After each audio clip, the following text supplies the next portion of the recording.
아멘. 살아가면서 점점 더 분명해지는 것이 바로 하나님의 은혜와 또한 때로는 이해할 수 없는 하나님의 신비로우심입니다. 내 오늘이 내 노력의 총합이 아니라는 것, 내 인생이 나와 내가 아는 사람과 내가 한 일과 내가 가진 것의 총합이 아니라는 것, 까마귀가 먹을 것을 물어오듯 내 손을 넘어서 하나님의 은혜와 도움이 찾아왔다라는 것, 자기 먹을 것도 힘든 사르밧의 과부가 엘리야를 도왔듯이 내 생각과 방법을 넘어서 하나님의 은혜와 도움이 찾아온다는 것. 그래서 희한하게 채워지고 희한하게 위로를 받고 어려움을 넘어가고 회복하게 된다는 것.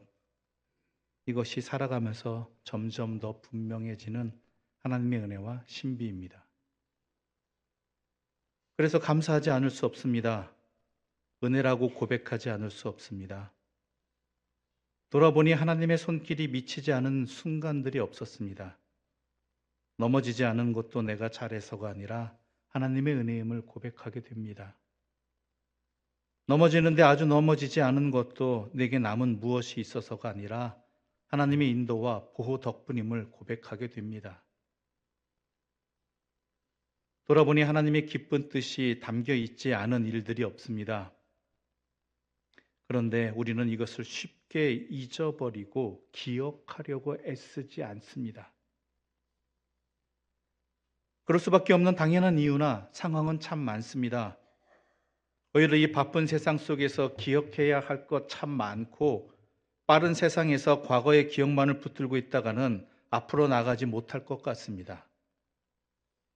심지어 과거의 것만 붙들고 있는 그러한 시대에 뒤떨어진 사람 취급도 받습니다. 그런데 우리는 이것을 분명히 알아야 됩니다. 인간의 몰락은 잊지 말아야 할 것을 잊는 데서 시작된다라는 것입니다. 그래서 성경에서는 잊지 말라라고 기억하라는 구절이 매우 많이 나오는 것이죠. 하지만 분주하게 사는 사람은 늘 하나님과의 관계와 그 관계로부터 비롯되어진 것들을 잊어버리고 살아갑니다. 그래서 내가 누구인지, 나의 소명이 무엇인지, 어떻게 살아야 하는지 망각한 채 그냥 하루하루 살아갑니다.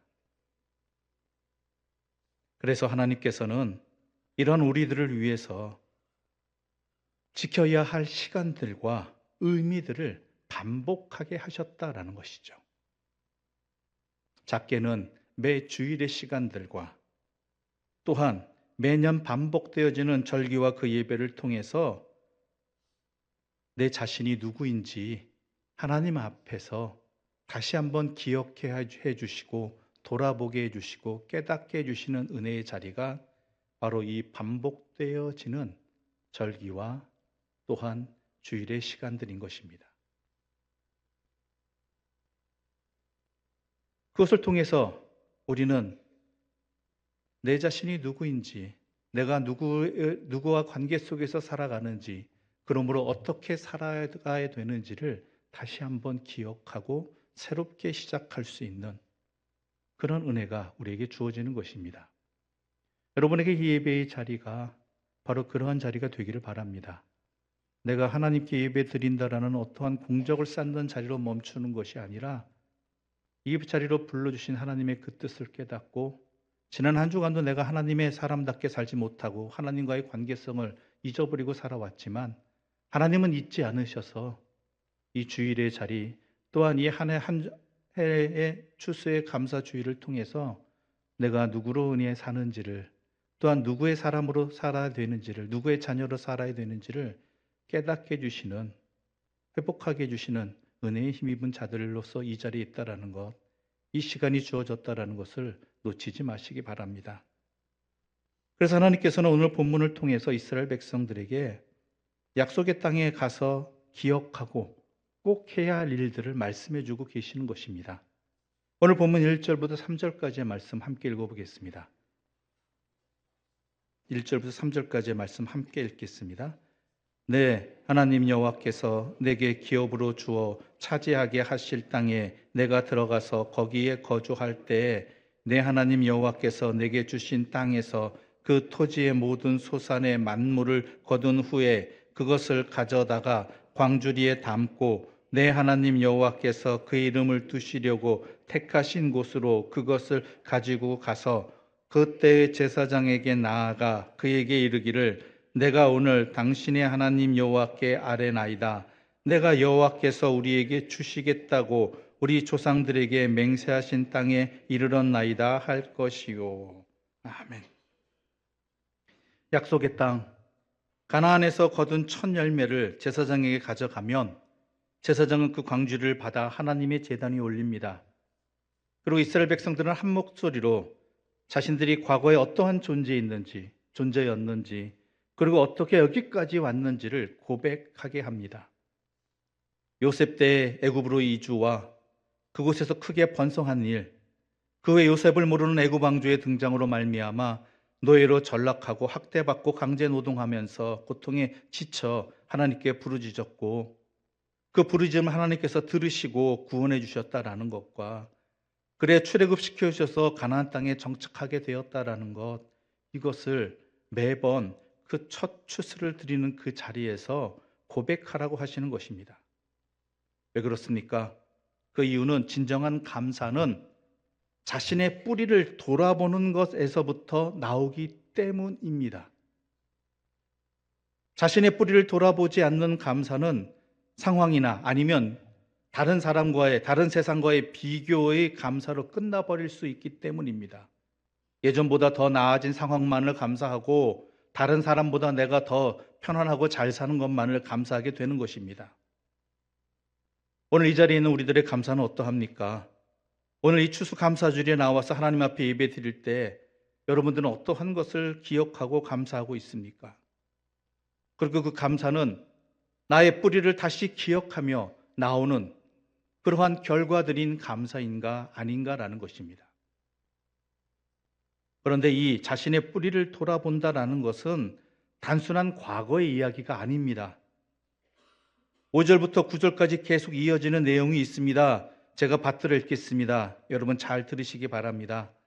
너는 또 내 하나님 여호와 앞에 아뢰기를 내 조상은 방랑하는 아람 사람으로서 애굽에 내려가 거기에서 소수로 거류하였더니 거기에서 크고 강하고 번성한 민족이 되었는데 애굽 사람이 우리를 학대하며 우리를 괴롭히며 우리에게 중노동을 시킴으로 우리가 우리 조상의 하나님 여호와께 부르짖었더니 여호와께서 우리의 음성을 들으시고 우리의 고통과 신고와 압제를 보시고 여호와께서 강한 손과 편팔과 큰 위엄과 이적과 기사로 우리를 애굽에서 인도하여 내시고 이곳으로 인도하사 이 땅 곧 젖과 꿀이 흐르는 땅을 주셨나이다. 어떻게 들려지십니까? 나의 과거, 나의 기억이지만 주체는 내가 아니라 하나님입니다. 하나님께서 주어가 된 자신들의 인생 여정을 말하고 있는 것입니다. 지난 한 주간 우리는 추수감사 특별 새벽 기도 시간을 가졌습니다. 그때 하나님께서 주신 시편 1편의 말씀을 함께 나누었습니다. 시편 1편을 통해서 무엇을 감사해야 하는지 그 말씀을 통해서 함께 살펴보았습니다. 물론 여러 조건들, 상황들도 감사해야 합니다. 그것도 감사할 이유이고 내용입니다. 하지만 그 모든 감사의 시작과 근원은 나와 하나님과의 관계에서부터 비롯해야 한다고 시편 1편은 분명하게 말하고 있는 것이었습니다. 내가 하나님의 자녀가 되었다는 것, 그리고 변함없이 하나님께서는 나와의 관계를 내가 지키는 것이 아니라 하나님이 지켜주고 계신다라는 것, 그 감사가 모든 감사의 시작과 근원이 돼야 되고 때로는 전부가 되는 것이 신앙인의 감사라는 것입니다. 사실 가나안 땅의 수확이 풍요로웠던 애굽보다 넉넉하지는 않았을 것입니다. 또 문명의 발전도 애굽뿐만 아니라 가나안 주변 민족들보다 더 초라했을 것입니다. 가나안 땅은 늘 물이 넘치는 나일강 삼각주와는 달리 하늘에서 내리는 비를 기다려야 하는 땅입니다. 비가 언제 그리고 얼마나 내릴지 아무도 예측할 수 없습니다. 이스라엘은 관계수를 통해서 물을 공급하는 땅이 아니라 하늘의 도움을 구할 수밖에 없는 땅이었다라는 것입니다. 지정학적으로 보자면 그 땅은 근근히 살아가는 땅이지 엄청난 부를 누리며 살 땅은 아니었다라는 것이죠. 그들이 살고 있는 이 현실 속에서 지금 가운데 애굽을 돌아보아도 또한 주변의 여러 강대한 나라들, 민족들을 보아도 자신들은 그저 근근히 살아가는 그러한 민족들이라는 것입니다. 물질적인 풍요로움을 하나님의 복으로 여기는 사람들에게는 이것은 감사할 일이 아니라 도리어 하나님께서 왜 이런 땅에서 살게 하시는지 하나님께 섭섭해야 할 일들입니다. 그러나 그 속에는 하나님의 깊으신 뜻이 있다라는 것이 바로 성경이 하나님께서 우리에게 성경 말씀을 통해 알려주고 계시는 것들이죠. 애굽의 종 되었던 자신이 하나님의 은혜로 하나님의 자녀로서 삶을 하나님께서 이끄신 땅에서 살게 되었다라는 것입니다.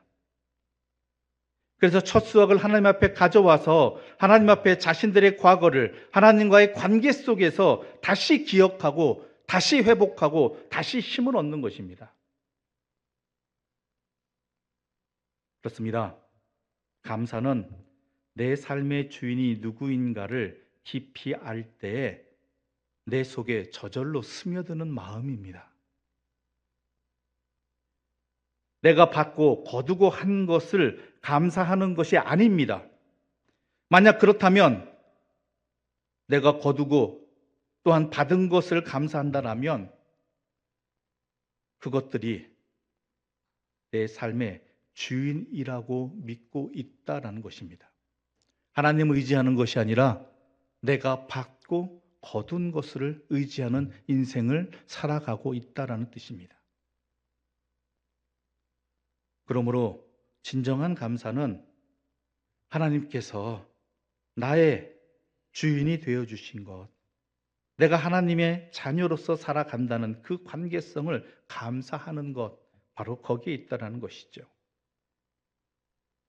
조건이나 상황에 어려움은 있습니다. 비교해보면 과거보다 못한 현실이 우리를 힘들게 합니다. 우리만 보아도 그렇지 않습니까? 갈릴리 교회의 과거를 생각해보면 우리가 지금 맞이한 오늘은 참 어렵습니다. 아쉽습니다. 그렇다고 내일은 좋아질 것 같은 상황도 도저히 예측되지 않습니다. 그런데 그래서 더 하나님밖에 없음을 우리가 강제로라도 깨닫게 된다라는 것입니다. 상황이 좋았을 때 갈릴리 교회도 전적인 하나님의 능력과 사용하심에 의한 것임을 다시금 깨닫게 됩니다. 그리고 이 상황 속에서 하나님밖에 의지할 수밖에 없어서 손들고 나아가는 우리가 되기에 복되고 감사하다는 것을 우리는 고백할 수밖에 없다라는 것이죠. 그것이 이 시간 하나님을 향한 감사가 되어야 한다라는 것입니다. 이런 감사가 있을 때 이 감사는 이것으로 끝나는 것이 아니라 그 다음으로 자연스럽게 이어집니다. 오늘 본문과 그 뒤에 본문인 10절부터 13절까지의 말씀 우리 함께 읽어보도록 하겠습니다. 10절부터 13절입니다. 함께 읽겠습니다.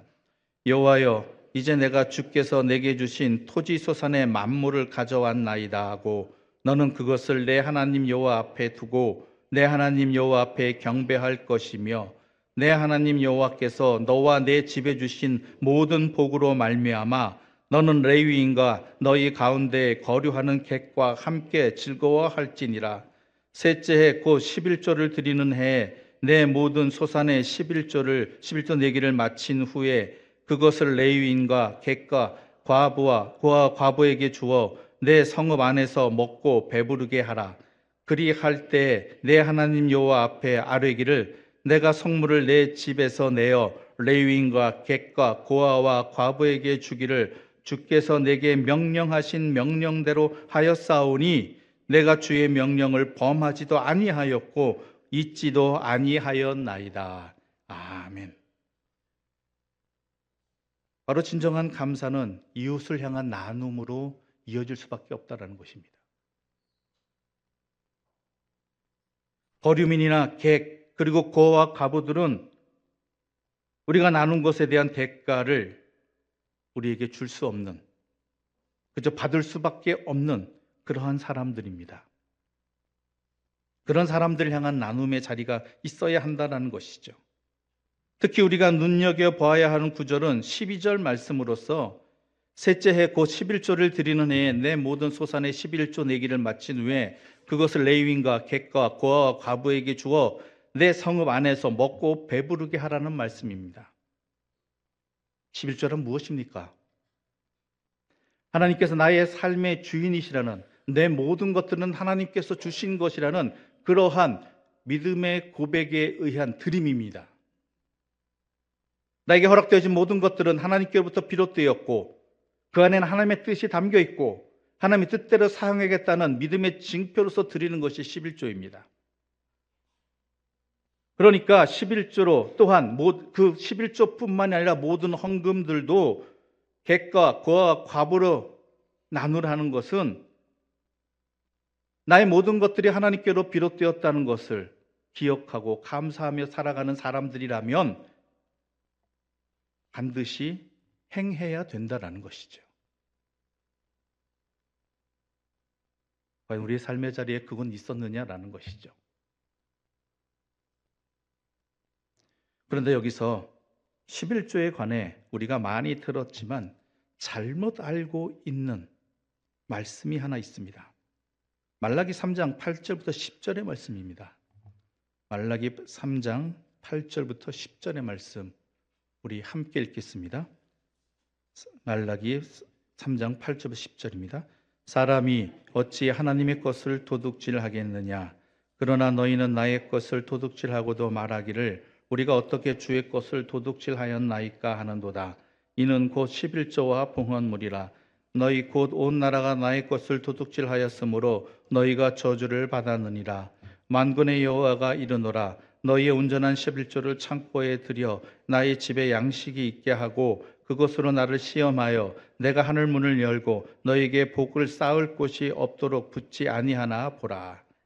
특히 10절 말씀을 통해서 온전한 11조를 바칠 때 하나님께서 그 창고가 쌓을 곳이 없도록 부어주신다라는 그러한 조건문처럼 그렇게 해석되어진 본문이죠. 아닙니다.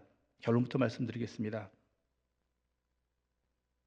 이거는 말 그대로 이 10절의 이 부분만 띄워놓고 잘못 해석한 것입니다. 제대로 알려면 성경 전체의 내용과 연결시켜야 되고 또한 8절부터, 짧게는 8절부터의 말씀을 통해 이어져야 된다는 것이죠. 이스라엘 하나님의 것을 도둑질했다고 합니다. 11조가 봉헌물입니다. 그런데 여러분, 이스라엘은요 제사도 열심히 드렸고요 형편 닿는 대로 11조도 열심히 드렸습니다.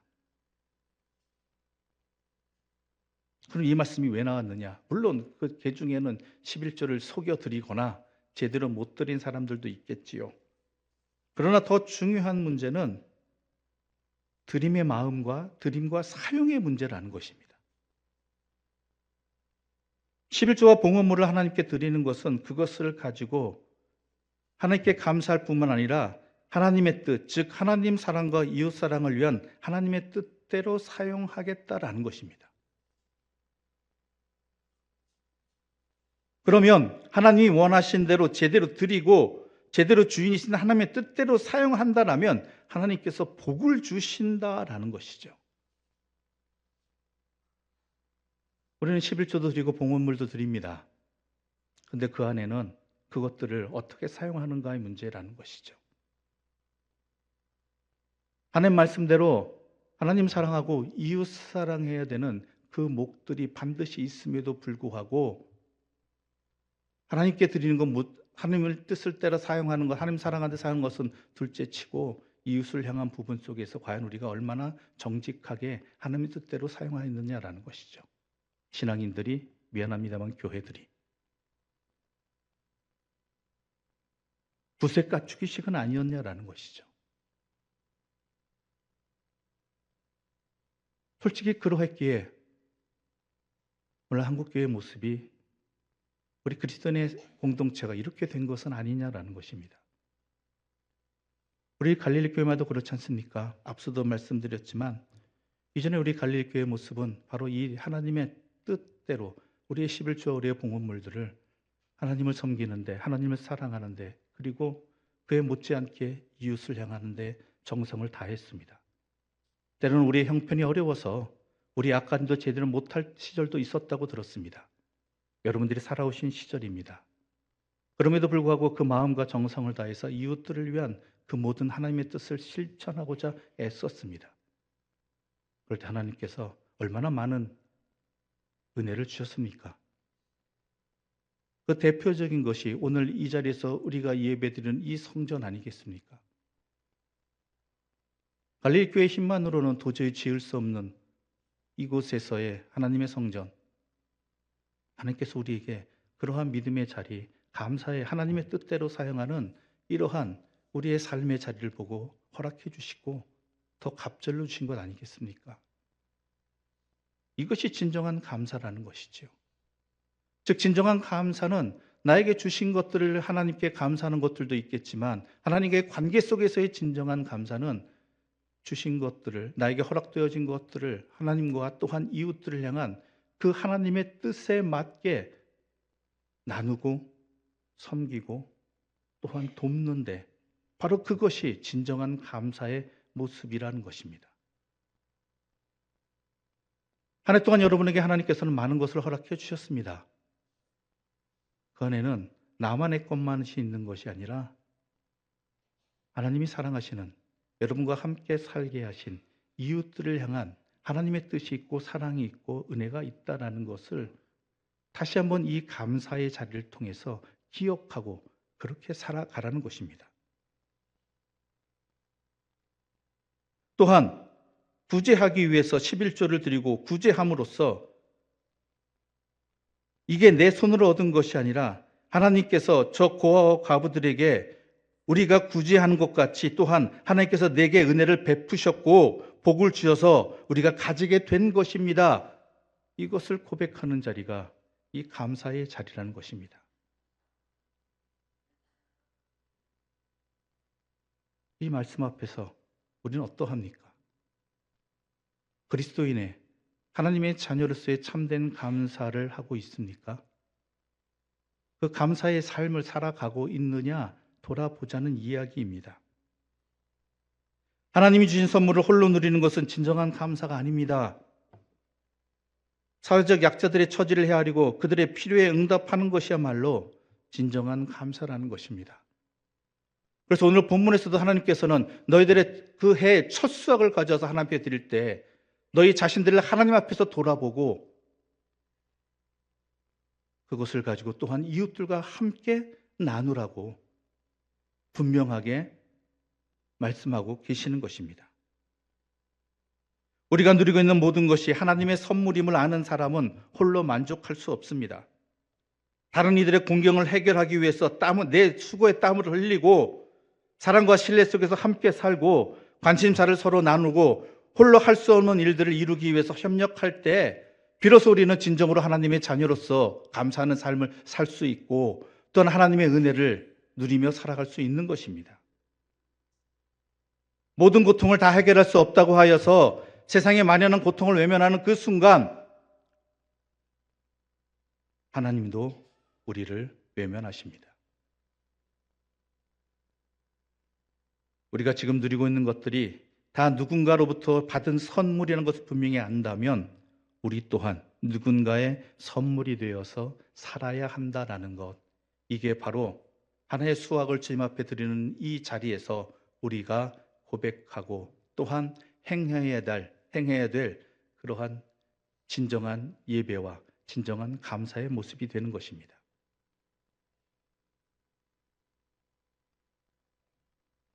성경에서 감사는 나의 모든 것이 하나님께로부터 비롯되었음에 대한 믿음으로부터 시작되어집니다. 나라는 존재 자체가 하나님의 선물이고 나의 삶 전체도 하나님의 선물이라는 것입니다.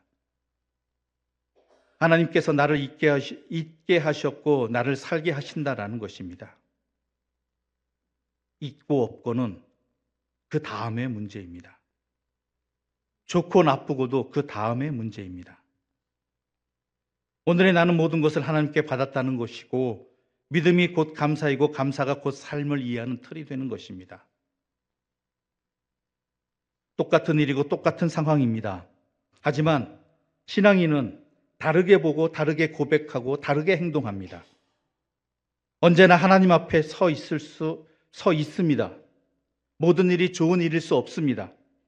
하지만 모든 일에 하나님 앞에서 설 수 있고 그래서 신앙인에게는 범사에 감사하다는 말이 가능해지는 것입니다. 추수감사주일의 의미도 그렇습니다. 거두었기 때문에 지키는 것이 아닙니다. 거두는 때를 기회로 삼아서 하나님의 은혜와 또 하나님의 생명의 그 덕이 아니었으면 오늘의 나는 없었을 것임을 기억하는 자리입니다. 그래서 우리가 읽은 신명기 26장에서도 핵곡식을 거두었을 때의 감사도 추수에 대한 고백보다 구원에 대한 고백이 많은 것입니다. 사실 모든 날이 다 그러해야 됩니다. 하지만 툭하면 잊어버리는 우리라 이런 날을 정해서 다시 한번 우리의 마음과 몸가짐을 돌아보라는 것입니다. 그리하여 추수감사주일은 내가 잘나서 살아온 것이 아니라 하나님의 은혜와 선물로 살아왔음을 기억하는 날이고 그리고 그 받은 은혜를 나누기로 내가 아무런 대가 없이 받았으며 자격 없음에도 받은 사람들이니까 똑같이 어려운 이웃들을 향해서 아무런 대가를 바라지 아니하고 자격 여부를 따르지 아니하고 그 은혜를 나누기로 다시 한번 결단하는 날이 이 감사의 날이 진정한 추수 감사의 날이 되는 것이고 우리가 기억해야 될 고백해야 될 감사의 자리가 되는 것입니다. 여러분에게 감사는 과연 무엇입니까? 모든 자리에 주님께 함께 계시듯 모든 일에 감사하면서 우리의 모든 것들을 주님의 뜻 안에서 분별하여 보고 감사하며 나눌 수 있는 복된 이 말씀을 들은 이 주일을 허락받은 하나님의 갈릴리 사람들과 또한 여러분과 함께 여러분이 나누실 그 고아와 객과 과부와 나그네들 함께 되시기를 간절히 소망합니다. 기도드리겠습니다.